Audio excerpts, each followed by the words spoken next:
प्रमाणिक आलू बीज उपलब्ध कराने वाले गांव बना जल्लू। विकास खंड थलीसैंण में चल रहा आलू बीज उत्पादन कार्यक्रम। बीज उत्पादन से किसानों के साथ फेडरेशन को हो रहा फायदा।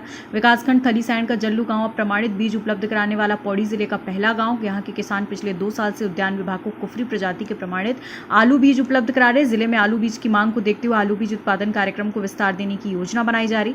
इससे प्रधानमंत्री श्री नरेंद्र मोदी के वोकल फॉर लोकल के संदेश की दिशा में काम करते हुए आलू बीज उत्पादन में पूर्ण रूप से आत्मनिर्भरता की ओर कदम बढ़ाए जा रहे हैं। उत्तराखंड राज्य के अधिकांश भूभाग के पहाड़ी होने के कारण यहाँ की जलवायु और मौसम आलू बीज उत्पादन के लिए अत्यंत अनुकूल। राज्य में उद्यान विभाग को प्रतिवर्ष लगभग 15 से 17 हजार क्विंटल प्रमाणित आलू बीज की आवश्यकता होती है, लेकिन उत्तराखंड में राजकीय उद्यानों और किसान संघों के माध्यम से लगभग 6 से 7 हजार क्विंटल आलू बीज ही उत्पादित होता है, जिससे उद्यान विभाग हर साल लगभग 8 से 9 हजार क्विंटल प्रमाणित आलू बीज हिमाचल प्रदेश, उत्तर प्रदेश और हरियाणा आदि राज्य से खरीद कर किसान को उपलब्ध कराता है। उत्तराखंड में किसानों के माध्यम से बीज उत्पादन केवल जनपद पिथौरागढ़ के मुनस्यारी और उधम सिंह नगर के काशीपुर में होता है। पौड़ी गढ़वाल के आलू उत्पादन बहुल क्षेत्र थलीसैंण के किसान आलू का उचित मूल्य और बाजार न मिलने से परेशान थे। किसानों की इसी समस्या को समाधान के लिए साल 2023 से NRLM उद्यान कृषि और ग्रामोत्थान परियोजना के सहयोग से जल्लू गांव में आलू बीज उत्पादन का अभिनय प्रयास किया, जिसके तहत गांव में NRLM ने 51 किसानों को संगठित कर प्रेरणा उत्पादक फेडरेशन का गठन किया। इसके साथ बीज प्रमाणीकरण हेतु संबंधित फेडरेशन का GST पंजीकरण,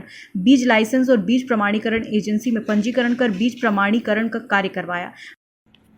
थलीसैंण ब्लॉक में हमारे जो जल्लू और सलूनधार का इलाका है, यहाँ पे आलू का उत्पादन काफ़ी अच्छी मात्रा में होता है और हम लोगों ने अब इस काश्तकारों को उनकी जो आलू उत्पादन जो करते हैं उसका उचित मूल्य देने के लिए हमने उनको हिमाचल से जो बीज है F1 बीज है वो मंगा के दिया और उस बीज से ही काश्तकारों ने वहाँ पे 250 कुंटल बीज का उत्पादन भी किया और जो आलू है जो मार्केट में जाता है उसका भी उत्पादन हुआ और जो 250 कुंटल के लगभग जो बीज का आलू हुआ उसको उद्यान विभाग ने उनसे ले लिया और जहाँ पहले वो लोग लगभग 12 से 15 रुपये किलो आलू उसको बेचते थे, उद्यान विभाग ने उनसे 25 रुपये किलो उस आलू को लिया, तो इससे उनकी आजीविका में भी वृद्धि हुई है।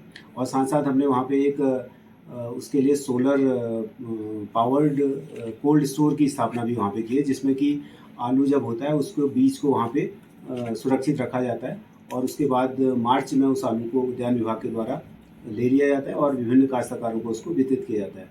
और जब काश्तकारों को दोबारा से उस आलू को हम लोग देते हैं बीज को, तो काश्तकारों को 50% सब्सिडी भी उसमें दी जाती है। तो ये एक बहुत एक अच्छा मॉडल वहाँ पे बन के उभर के सामने आया है।